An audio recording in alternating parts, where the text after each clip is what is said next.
Manorama group, जो सोचता है वो करता है। नमस्कार, आप देख रहे हैं न्यूज हाट। मैं मोहित कुमार। दिल्ली में कल ही वोटिंग हो गई है 70 विधानसभा चुनाव को, लेकिन अलग अलग जो एग्जिट पोल आ रहे हैं कि आम आदमी पार्टी की सरकार बन रही है, दूसरी तरफ बीजेपी की सरकार बन रही है। लेकिन बीजेपी के लोग उतने उत्साहित नहीं है, क्योंकि एग्जिट पोल के मुकाबले जो है हेर फेर हो सकते हैं, इधर उधर हो सकते हैं। इसको लेकर हम ज़्यादा बातचीत करेंगे युवा पत्रकार अभिनव से। अभिनव, बताएंगे आखिर दिल्ली में जो चुनाव हुए हैं, वोटिंग हुई है, आखिर क्या है इसके मायने। आम आदमी पार्टी भी आश्वस्त है कि 41 सीटों पे वो जीत रही है। देखिए, कल का जो चुनाव रहा दिल्ली के, रणनीतिकार वाला चुनाव था कल का चुनाव दिल्ली के लिए दिशा और दशा तय करने वाला चुनाव था। और ये महज एक दिन का वक्त बचा है। परसों 8 तारीख के शाम के इस वक्त तक हम सभी के सामने जो नतीजे होंगे वो नतीजे सबके सामने होंगे। सवाल अब यहाँ ये उठ रहा है कि एग्जिट पोल पे कई प्रकार के भी सवाल खड़े किए जा रहे हैं। कई लोग कह रहे हैं कि एग्जिट पोल अमूमन सही होता नहीं है। ये आप पिछले 2-3 टर्म का जो चुनाव था, चाहे आप मध्य प्रदेश चुनाव की बात कर लें, चाहे छत्तीसगढ़ चुनाव की बात कर लें, हरियाणा चुनाव की बात कर लें और महाराष्ट्र चुनाव की बात कर लें, तो तमाम जगहों पे एग्जिट पोल का जो आंकड़े दिखाए जा रहे थे, एग्जिट पोल में वो उस वक्त वो आंकड़े नतीजे में तब्दील होके नहीं आए। लेकिन एग्जिट पोल का हर किसी को इंतजार होता है कि एग्जिट पोल में आखिर क्या समीकरण बन के आ रहा है। हर राजनीतिक दल उसका इंतजार कर। भारतीय जनता पार्टी आज की तारीख में वेट एंड वॉच की स्थिति में है, जितना उत्साहित होना चाहिए। और एग्जिट पोल बीजेपी लगातार कह रही है कि हम यदि 65% से ऊपर यदि मतदान होता है तो हमारी सरकार बनेगी, लेकिन अभी वो आश्वस्त है कि हमारी सरकार बन रही है। दूसरी तरफ केजरीवाल की ओर से कहा गया है, उनके सूत्र बता रहे हैं कि 41 सीटों को जो टीक लगा चुके हैं कि हमारी सरकार बन रही है। 41 जो एमएलए वो जीत के आ रहे हैं। दिल्ली में ये समीकरण समझना बहुत मुश्किल हो जाता है, खासतौर पे ये वोट परसेंटेज वाला कि इतना परसेंट 60% वोट हो गया तो आम आदमी पार्टी की जी सरकार बन रही है, अगर 50% वोट हो गया तो उसकी सीट बन रही है। ये ऐसा होता अमूमन होता नहीं है। ये सिर्फ बिहार और यूपी और अन्य जगहों पे जब ये ऐसा चुनाव होता है तो ये आप वोट परसेंटेज के हिसाब से आप इसको अनुमान लगा सकते हैं कि यहाँ पे इतना परसेंट वोट हुआ तो इतना हुआ। अब हम आपको यहाँ से लेके चलते हैं 2015 के चुनाव में। 2015 के चुनाव में जब आप गए होंगे तो 2015 के चुनाव आपको याद होगा, उस वक्त भी यही अमूमन यही आंकड़ा और एग्जिट पोल भी इसी प्रकार के आ रहे थे। लेकिन रिजल्ट जो था, नतीजे जो थे, इसके बिल्कुल विपरीत नतीजे आए थे।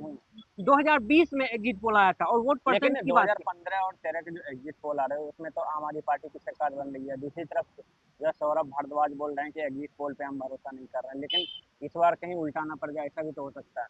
2020 का भी एग्जिट पोल था तो हम 2013 पे नहीं जाएंगे, हम 2020 पे जाना चाहेंगे।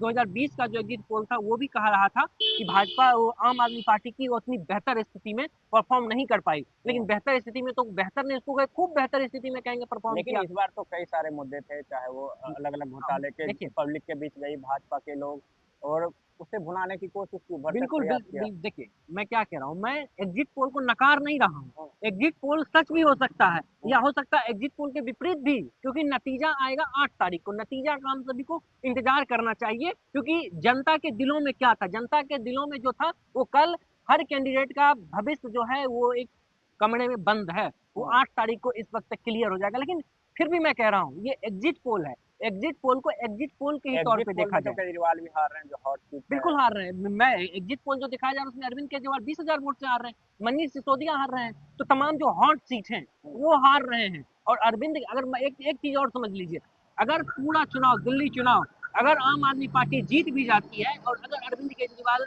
दिल्ली अपनी सीट, नई दिल्ली सीट हार जाते हैं, तो अरविंद केजरीवाल की ये पूरी लड़ाई नाक की लड़ाई होगी और अरविंद केजरीवाल का राजनीतिक, खासतौर पर दिल्ली में उनका राजनीतिक करियर खत्म हो जाएगा। लेकिन कल जब वोटिंग हो रही थी अलग अलग जगहों पे हिंसक जो घटनाएं हुई, उसके बाद लगातार बीजेपी भी अपनी तरफ से कोशिश कर रही थी कि ज्यादा से ज्यादा वोटिंग हो। वहीं दूसरी तरफ जो आम आदमी पार्टी लगातार ये आरोप लगाती रही कि पैसे बांटने का काम भाजपा के लोग कर रहे हैं, लेकिन पुलिस वालों चुनाव आयोग सुस्त है। देखिए, अमूमन हर कल आपने ट्विटर नहीं देखा होगा, ट्विटर पे देखिए संजय सिंह क्या आरोप लगा रहे थे। संजय सिंह जब आरोप लगा रहे थे, दिल्ली पुलिस उसका तुरंत फैक्ट चेक करके ट्विटर पे दिखा दे रही थी कि आपने जो फैक्ट चेक किया, आप जो आंकड़े दे रहे हैं वो गलत है।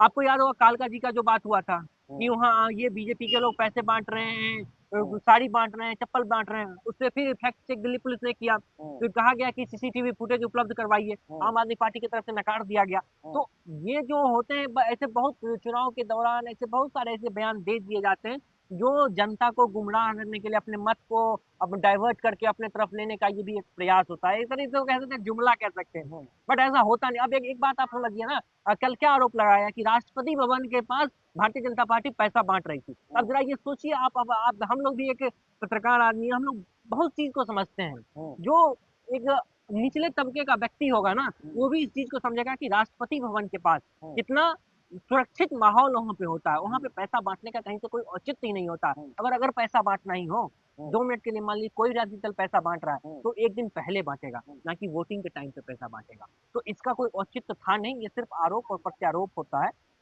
वो तमाम, उसको आप जिस तरीके से लेना चाहें उसको ले क्या सकते इस हैं आप। चुनाव के कारण जो है क्या दिल्ली की तस्वीर और तकदीर बदलने वाली है, आप मान सकते हैं? बिल्कुल, बिल्कुल, ये चुनाव, मैं आपको शुरू में भी कहा कि ये चुनाव दिल्ली के राजनीति का सबसे बड़ा चुनाव होगा और ये चुनाव तय करेगा कि आने वाला 5 साल दिल्ली का भविष्य कैसा होगा। क्या अंधकार में होगा या विकास की ओर होगा? लगातार जो है कई बार जो है आतिशी मार्लेना अपने क्षेत्र में घूम रही थी, वो कह रही थी कि हम जो भी सूचनाएं चुनाव आयोग को दे रहे हैं उस पर जो है एक्शन नहीं होता, उल्टे मेरे ऊपर जो है एफआईआर दर्ज कर ली जाती है दिल्ली पुलिस के द्वारा, फिर चुनाव आयोग करवा दिए जाते हैं। फिर उसके बाद अरविंद केजरीवाल पे भी एफआईआर हुई। देखिए, एफआईआर हो, इसको आप किस तरीके से ले रहे हैं ये देखिए। एफआईआर हुए, चुनाव आयोग की तरफ से भी एफआईआर, दिल्ली पुलिस की तरफ से एफआईआर हुई। आपने आरोप लगाया, आरोप के तौर पे हम आरोप अगर आप पे लगा रहे हैं तो आप भी हम पे 2 आरोप लगाइएगा। उस आरोप के तौर पे एफआईआर दर्ज हुआ और मुझे नहीं लगता है कि इस एफआईआर का ज्यादा उतना कोई औचित्य रहता है। खासतौर पे चुनाव के दौरान जितने एफआईआर होते हैं उसका कोई मतलब निकल के सामने नहीं आता है।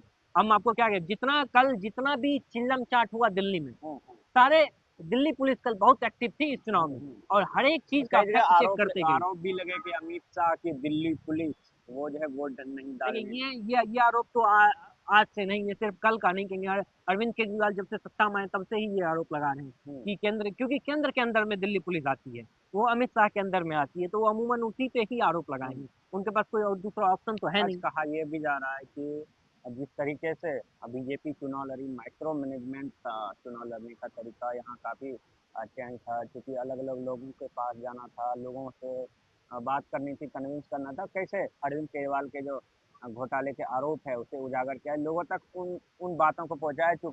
क्योंकि अरविंद केजरीवाल ने पहले ही अपने विधायकों की लिस्ट जारी कर दी थी, अपने उम्मीदवारों की लिस्ट जारी कर दी थी, लेकिन बीजेपी जो है 20 दिन के अंदर सारे कैंडिडेटों के जो है लिस्ट जारी की। उसके बाद से लगातार ऐसा चुनावी माहौल एक होता है ना कि चुनाव हो रहा है, उस तरीके से पूरी दिल्ली में देखने को मिला। इसमें तो नो डाउट कि भारतीय जनता पार्टी ने इस बार दिल्ली का चुनाव बहुत ही बारीकी से चुनाव लड़ा और हर एक चीज को, समाज के एक एक बिंदु बार, हर एक बिंदु पे ध्यान था। और सबसे बड़ा हाल, आरएसएस दिल्ली चुनाव में बहुत एक्टिव था। 1.5 लाख के 1.5 लाख कार्यकर्ता थे और आपको ही पता है कि आरएसएस का जो कार्यकर्ता था वो मध्य प्रदेश में था, एक्टिव था। महाराष्ट्र का चुनाव एग्जाम्पल आप महाराष्ट्र और हरियाणा का ही ले लीजिए, मध्य प्रदेश पे नहीं जाएंगे।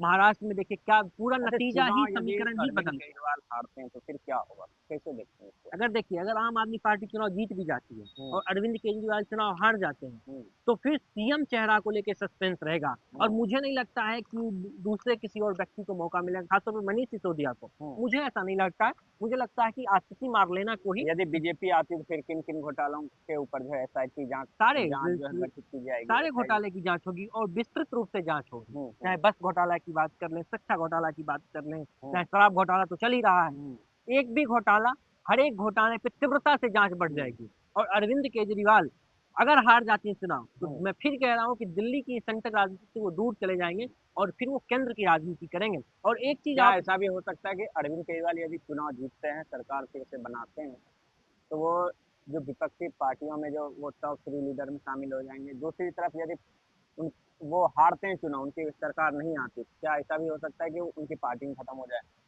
ये पार्टी तो खत्म नहीं होगी क्योंकि लीडर ऑफ अपोजिशन का काम करेंगे वो दिल्ली में।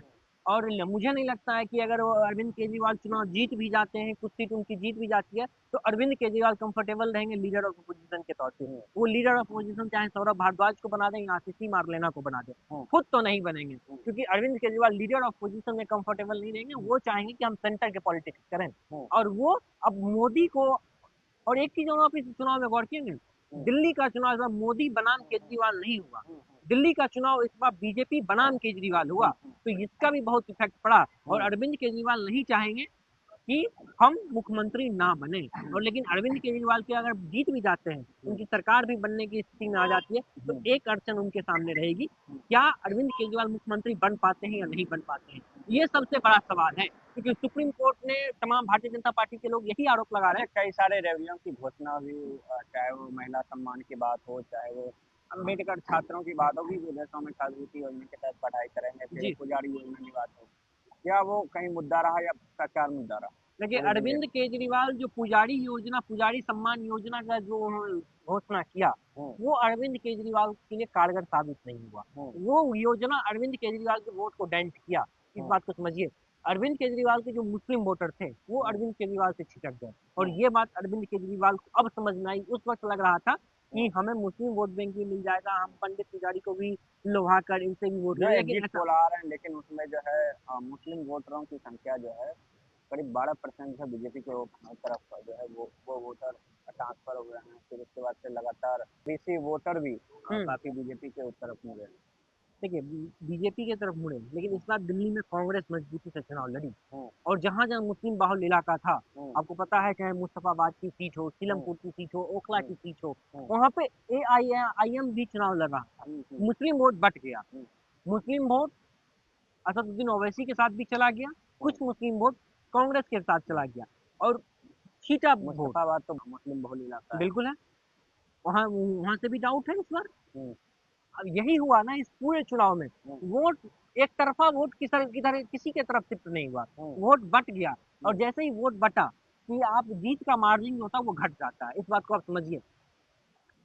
अब हम ओखला की बात करेंगे, ओखला में भी चांसेस है बीजेपी बिल्कुल जीतने की, मनीष चौधरी के वहां से जीतने की चांस है, क्योंकि वोट बट गया। ताहिर हुसैन वहां से हैं, AIM के चुनाव लड़ रहे हैं, ताहिर हुसैन मुस्तफाबाद से AIM के, तो कांग्रेस भी मजबूती बिल्कुल, तो वोट बट गया। कांग्रेस की तरफ से मुस्लिम उम्मीदवार थे, और AIM की तरफ से भी मुस्लिम उम्मीदवार थे, यानी मुस्लिम वोटर दो भाग में डिवाइड हो गए। 8 फरवरी को पता चलेगा आखिर कौन बाजी मारता है। युवा पत्रकार अभिनव भाई ये लगातार जो है एग्जिट पोल के बारे में बता रहे थे कि कैसे जो है बीजेपी एग्जिट पोल आने के बाद भी उत्साहित नहीं है।